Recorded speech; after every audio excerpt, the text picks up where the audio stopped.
আসসালামু আলাইকুম, শুভ সকাল সবাইকে। তো আজকে আমি ঘুম থেকে উঠেছি প্রায় 2:35 বাজে তখন। তো উঠে আমি তাহাজ্জুদ নামাজ পড়েছি, অনেক দিন পর তাহাজ্জুদ নামাজ পড়লাম। তাহাজ্জুদ নামাজ পড়ে একটু কোরআন শরীফ পড়লাম, কোরআন শরীফ বেশি পড়িনি, অল্প একটু পড়েছি। তারপর ফজরের আজান দিয়ে দিল, তারপর নামাজ পড়লাম, নামাজ পড়ে বেশ কিছুক্ষণ শুয়েছিলাম। তারপর আসলাম রান্নাঘরে। তো এই যে আজকে সকালটা আমার শুরু হলো কিভাবে, তাই নিয়ে আপনাদের এই ভিডিওটা দিলাম।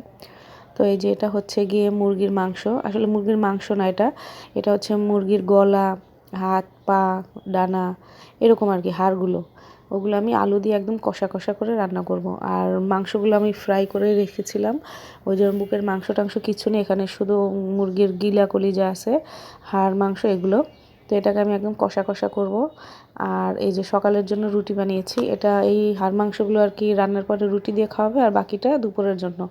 আর এখানে মূলো বেগুন দিয়ে চিংড়ি মাছ রান্না করেছি, রান্নাটা প্রায় কমপ্লিট হয়ে গেছে আমার। তো এই ছিল আজকে আমার দুপুরের আয়োজন। আর সকালবেলা খাওয়া হবে এই যে রুটি দিয়ে, এই তরকারিটা খাওয়া হবে। আর এটা যা থাকবে সেটা দিয়ে আবার দুপুরে বাকিটা খাওয়া হবে। তো এই ছিল আজকে আমার দুপুরের আয়োজন। তো আপনাদের কেমন লাগলো আমার এই আয়োজন, অবশ্যই কমেন্ট করে আপনাদের মূল্যবান মতামত জানাবেন। আর আমার ভিডিওগুলো যদি আপনাদের ভালো লাগে তাহলে অবশ্যই লাইক, কমেন্ট, শেয়ার করবেন।